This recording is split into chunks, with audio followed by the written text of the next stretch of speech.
40,000.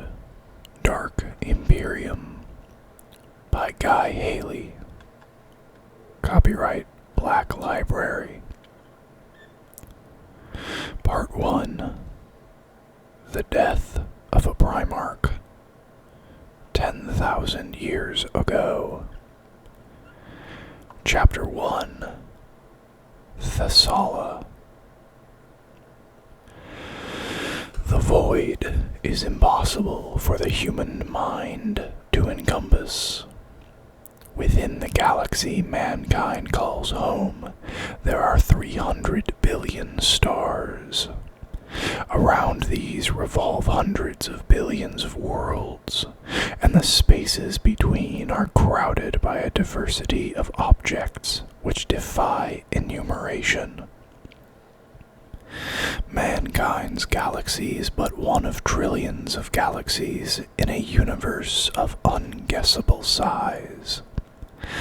The distances between even proximate astronomical bodies are inconceivable to creatures evolved to walk the warmer regions of a single small world. This is why the void cannot be understood, not by men nor by their machines. The Magi of Mars insist on their understanding, but their apprehension can only ever be an abstraction, dead numbers modeled by dead flesh cogitators. No matter how brutally expanded their minds, men cannot comprehend the majesty of the void. And when one considers the warp, that nightmare realm sulking behind that of touch, sound, and sight, well, any being who claims understanding of that is either deluded or insane, and is in both cases dangerous. Among the higher races, there are those better equipped to grasp their own limitations. They understand that the cosmos is ultimately unknowable. They accept their lack of insight. By comparison, the creatures of Terra are so crude in thought that, in the opinion of these more enlightened civilizations, it is a wonder humanity can understand anything at all. Humans are beings of short reach. Give them void ships, change their shape by gene forge and augmetic. Provide them with weapons of sufficient power to break a star, and the children of old Earth are still but apes removed from the savannah. And just as an ape's mind cannot hold an ocean, and the notion of a whole world is inexplicable to it, so a man's mind cannot hold the void, and the layered infinities of the warp are beyond him entirely. The Imperium claims 1,000,000 worlds as its own. It is an empire spread gossamer thin across the run of stars, its worlds so far removed from one another that it requires the bloody effort of countless men and women to sustain. In the grand flow of history, the Imperium is the greatest galactic empire of its day. To the people who populate it, it is the most powerful ever to have existed. However, to the uncaring universe, it is nothing, the latest in a line of such realms that stretches back to the days of the first thinking beings, when the stars were young and the warp was calm, and a horror had yet to uncoil its tendrils into the material realm. There are philosophers that argue war is man's natural state, and to the inhabitants of this era of blood, it is a proven hypothesis. War is everywhere. Peace is the dream of a silent emperor, broken by his treacherous sons. those suns continued to fight. Over the green gas giant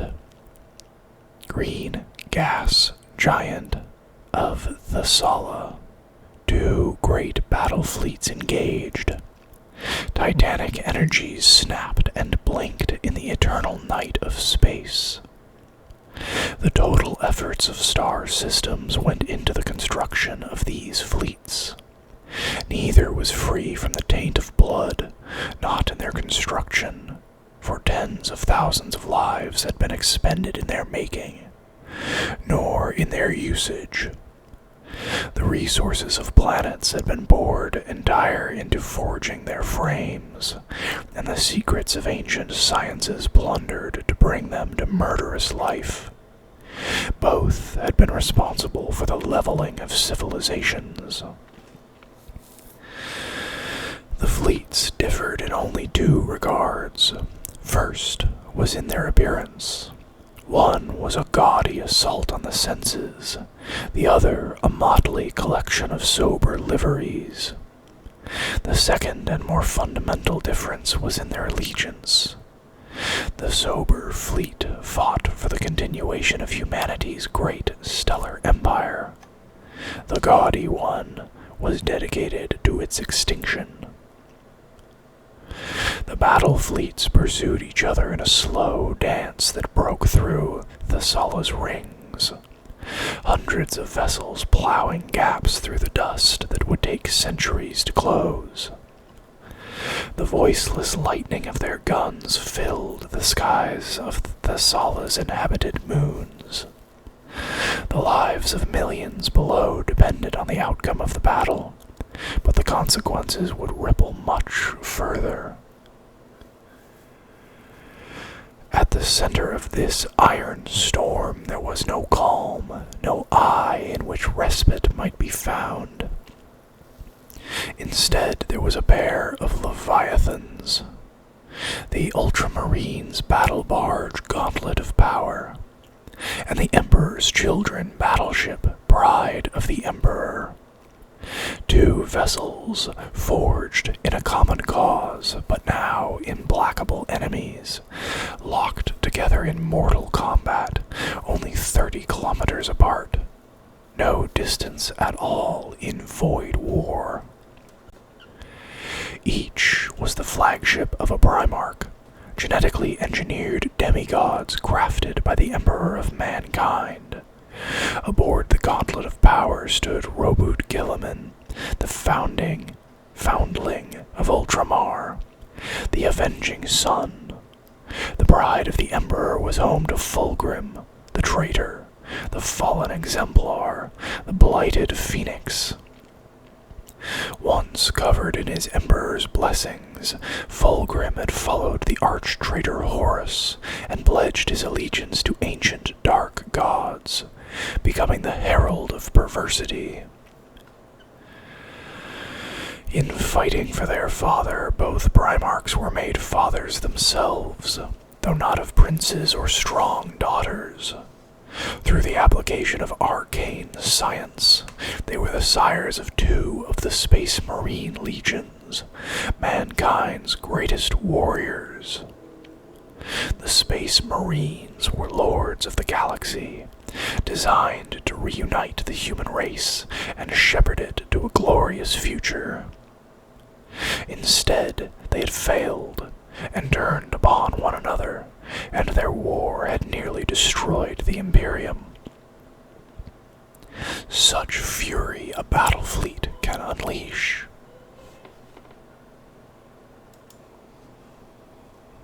It can cow a world without a shot. It can extinguish the life of a species. Battle fleets are the tools of tyrants, whomever they fight for. Whether their admirals espouse salvation or damnation matters not to the execution of their purpose. Death follows in their wake. To those participating, a void war seems a horrifying, roiling chaos of violence, but it is the pinnacle of mankind's destructive ingenuity, a gigantic explosions where lives are snuffed out by the 100. In such combat, a single man is nothing. He is but part of the machine of the ship he serves, as essential or otherwise as a steel cog or an indicator lumen. He can do nothing but work his appointed task, and pray his life will not end, or, if it must end, that it does so in painless disintegration. A single crewman's task dominates everything, even his fear of death. There is no escape from service. War and his part in it are the totality of his existence. Yet what is a void war to the timeless deeps of the blackness that envelops all these footling motes of light that sentient creatures battle so earnestly over? A void war is twinkles in the distance. It is silence. It is infinitesimals of matter sparking and dying, scintillas of metal and flesh consumed by transient fires. The detonation of a battleship kilometers long is insignificant to a cosmos where the death of a sun atomizes worlds. On a galactic scale, the loss of a warship and 10,000 lives is a nugatory flash outshone by the billion-year candles of the stars. The inverse is true to a single man. His life is all that matters, for one's life is all a man has, and he fears to lose it. Yet he must blindly serve in terror. The universe gives meager gifts, and it does not care how they are spent. Over Thessala, mankind fought in a civil war already centuries old. The Emperor of mankind, a human with the power of a god, had tried and failed to unite humanity's scattered worlds, so that the species might survive the supernatural threat of chaos. His sons, the Primarchs, godlike beings he had created to complete this task, had themselves been corrupted, and half had turned against him. The Horus Heresy this war was called. It had ended the Emperor's dream. The heresy was part of a war that had continued for aeons, and would continue for aeons still. To the beginnings of this galaxy, the war was everything. To the blank gaze of time, it was nothing. And yet, for all humanity's seeming inconsequence, the children of its greatest son held the fates of two realities in their careless grasp. Roboot Gilliman remained loyal to Terra. His ship was sternly decorated in gold, so much so that it rivaled that of Fulgrim's vessel in ornamentation. But whereas the Gauntlet of Power was ornate, the bride of the Emperor appeared vulgar. Its decoration had been applied with abandon. Everything that could be adorned had been adorned. Back when the two ships had fought side by side, its extravagance had not been to the taste of the Ultramarines, who were born of more solemn worlds. Now it was an affront to decency, added to and added to again, until tawdry obscured all trace of art.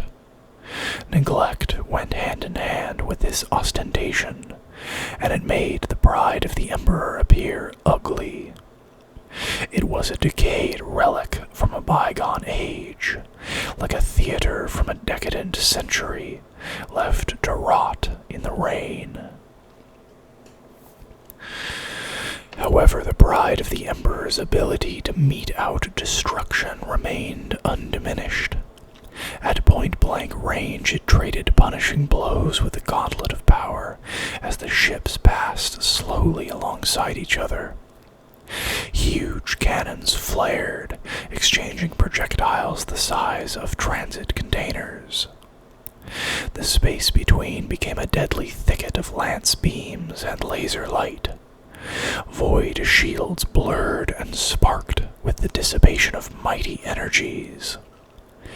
Multi-hued lightning sliced communications and burst subsystems with their feedback for thousands of miles around.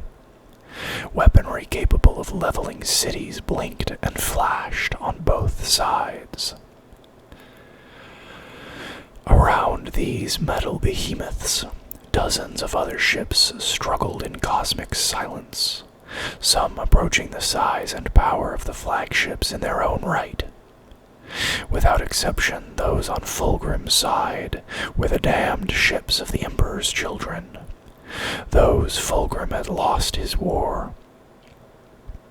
Though Fulgrim had lost his war and his humanity, his legion yet held some cohesion.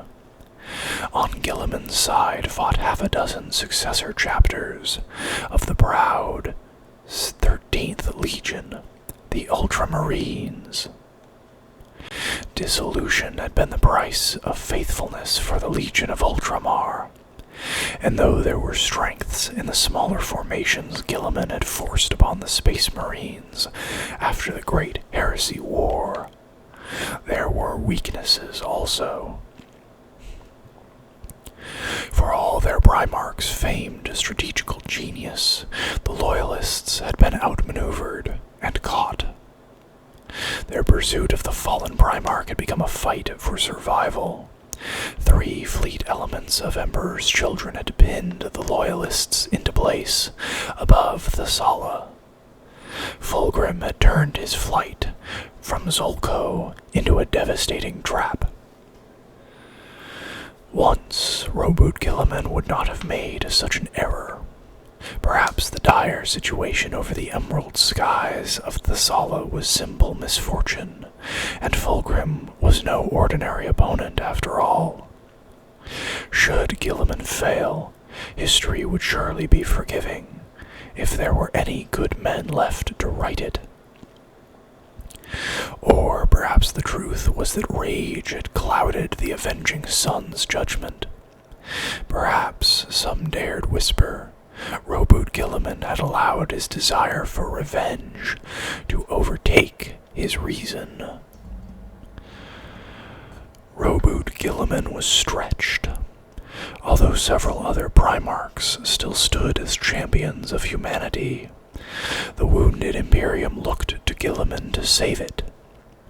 Every man has a limit, demigod or peasant, and Guilliman's burden was the heaviest of all. He was the savior of humanity.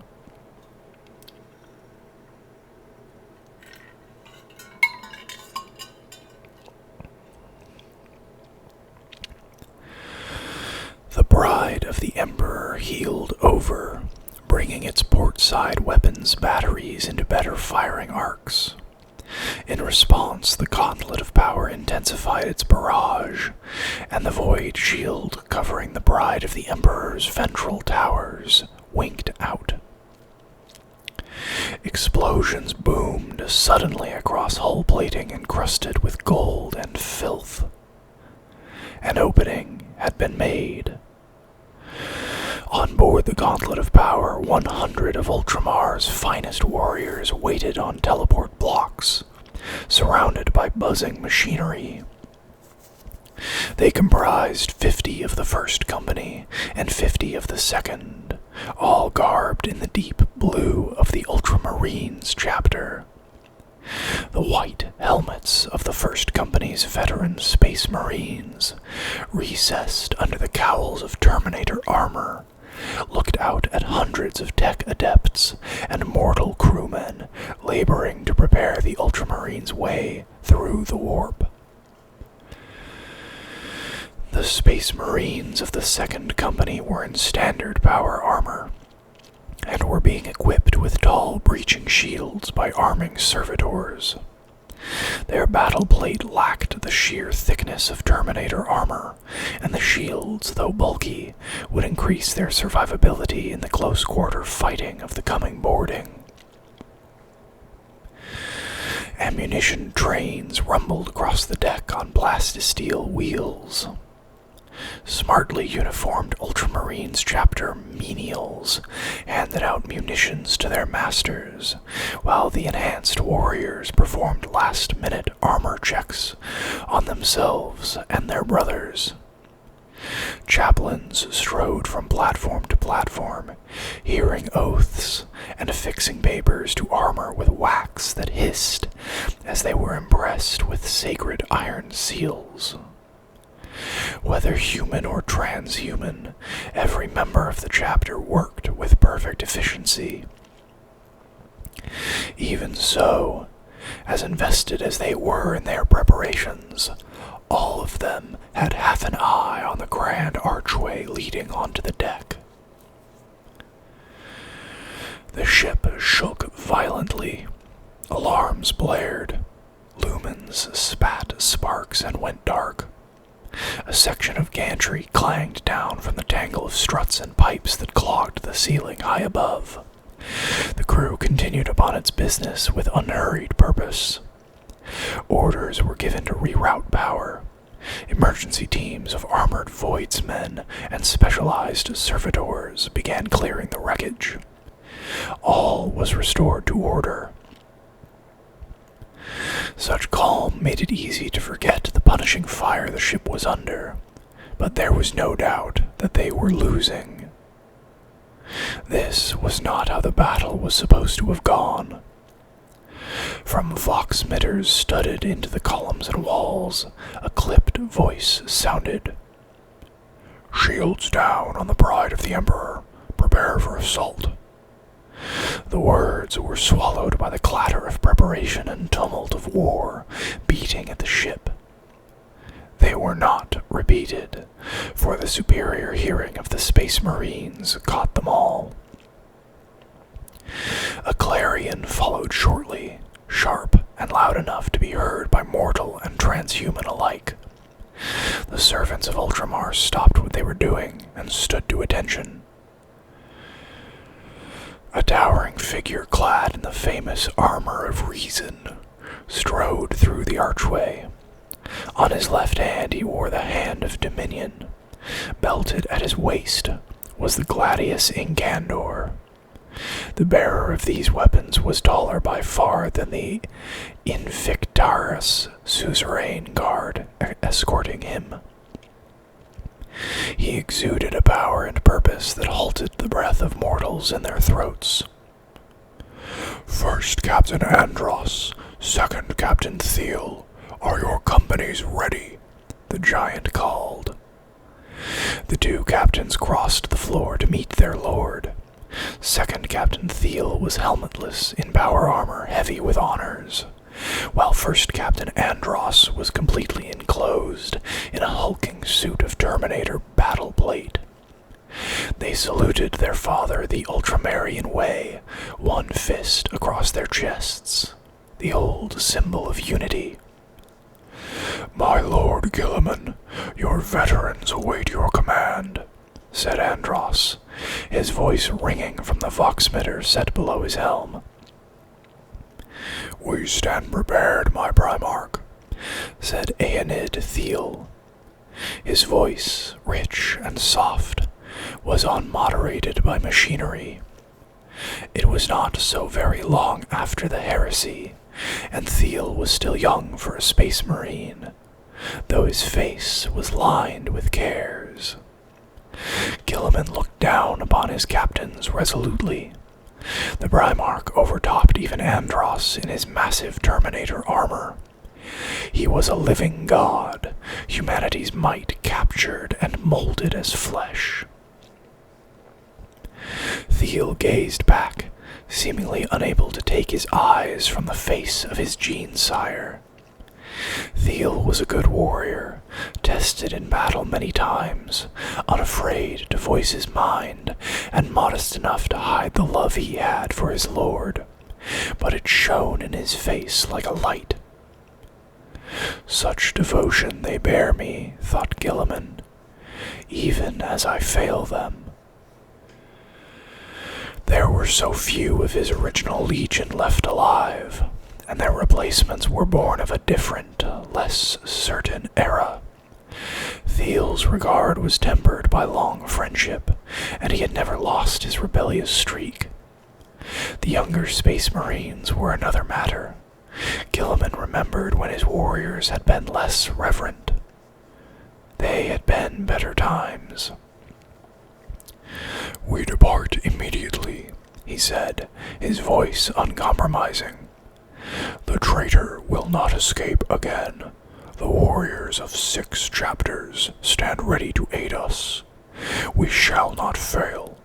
To your stations. Prepare for mass teleport." "My lord, we are prepared," said Andros carefully, "but the enemy will outnumber us greatly. I am concerned for our chance of success. What is the practical action should resistance prove overwhelming? Is the second Captain Thiel's? It is the second Captain Thiel's and my opinion that you should remain here. We shall occupy the enemy while the Gauntlet of Power withdraws. We cannot." The avenging sun cut Andros dead with a look. "Too much blood has been shed on my behalf. I will not shy from this fight," Gilliman said, and his tone would brook no disagreement. "There can be no retreat until the pride of the Emperor is crippled. I must face my brother and occupy him while these tasks are done. And if I must fight him, I will kill him, or I will die in the attempt. I cannot let him escape unpunished again. My sons," he added, his voice softening, "it is the only way to escape this trap." Andros bowed his helmeted head. Thiel paused a moment, uncertain, before doing the same. Sure of their agreement, Gilliman took his own helm from a grav platform pushed by 2 mortal men. He mounted the teleport platform, stepping directly onto it with no need of the steps that led from the deck, and turned to address his sons. "Now, my warriors, let us show my brother the consequences of turning upon the Imperium of Terra. We march for Macragge," they bellowed, and their combined voices were enough to drown out the thunder of battle. Gilliman's Invictus Suzerain Guard followed him onto the teleport pad. They formed a protective ring around him, their shields and power axes held up in a shield wall in preparation for teleportation directly into the jaws of battle. To those around him, Gilliman was an infallible leader, his abilities supernatural. Even to the rational Ultramarines, who believed the Emperor of Mankind to be a man and not a god, and likewise his Primarch sons, a sense of near-religious awe had crept into their attitude towards him. It had only become more pronounced since the last days of the heresy. But Roboute Gilliman was not infallible. He knew this course of action to be fraught with risk. Andros had been right to raise the possibility of defeat. The Primarch only wished he could praise his son for his insight, rather than dismissing his concerns. His campaign against the Emperor's children had, to all purposes, failed. Fulgrim had the initiative. Gilliman's choices had been made for him. The pieces were set on the board. There was only one option. They had to withdraw. Currently, withdrawal was impossible. If the Gauntlet of Power broke off from the fight, then the Bride of the Emperor would inflict massive damage upon the battle barge. Fulgrim would then most likely attempt a boarding assault of his own, once their defenses were shattered. Gilliman could not allow his brother to do that at a time of his choosing. The Primarch's powerful mind had examined all possibilities. His own strategic treatises would have him retreat quickly, forming a fighting rearguard so that he might withdraw those of his ship that he could, minimizing the damage to his flagship by sacrificing many of his others. Expending the lives of other men to save his own was not to Gilliman's liking, especially when he saw a slim chance for true victory. He could not ignore this opportunity to slay his treacherous sibling. Gilliman had come to the conclusion that by defying his own tactical orthodoxies, he might surprise Fulgrim. It was a slender chance. Fulgrim might well have dropped his ship's shields on purpose, a mocking reenactment of Horus's last gambit to lure the Emperor aboard his ship at the end of the Siege of Terra. Gilliman had his own plans. Several boarding forces with independent but mutually supportive objectives would teleport in simultaneously with his own force. Teams drawn from multiple chapters were tasked to head for the Engineerium, the command deck, the Navigatorium, the magazine, the subsidiary command deck, and the main gunnery control. If only half of his strike teams were successful, they had a good chance of crippling the Bride of the Emperor from within. His warriors had orders to withdraw immediately once their objectives had been achieved. He would make sure as many survived as possible. He would not let his sons pay the price for his mistakes. He had to settle the reckoning for his own errors. Gilliman could not deny he had been hooked and played like a fish. All he could do was struggle free and bite the one who had snared him. "Make ready. Go to war," he called. At his signal, the machines of the teleport deck hummed into life. Giant reaction columns crackled with immense power, feeding the focusing arrays that would tear open the veil between real space and the warp. They glowed with painful light. As they shone brighter, curls of materializing corpusant were leached from imitation prongs and fed into containment flasks, where it twisted as if alive. "So many of my brothers are dead, fallen to chaos or lost," thought Gilliman. "We assumed we were immortal. We are not. My time must come, but not today, not at the hands of Fulgrim." The arcane machineries of teleportation whooped and hummed, the deck vibrating with their activity. The tumult built to a crescendo. A booming crack and flash of actinic light whited out the teleport deck. Suppressant vapors gushed from wide-mouthed tubes in anticipation of fires from overstressed machinery. Human armsmen raised their shotguns in case of warp breach and a demonic incursion. None came. Signal strobes blinked. Red, red, red, then blue. "Teleport success, teleport success," droned a mechanical voice. The lumens came back on. Corpusant flasks emptied to the sounds of half-formed screams. Atmospheric vents drew smoke away, revealing empty pads. Adepts consulted vid screens and paper cogitator strips, and relief crossed their faces at the readouts. Roboot Gilliman and his warriors were aboard the Bride of the Emperor.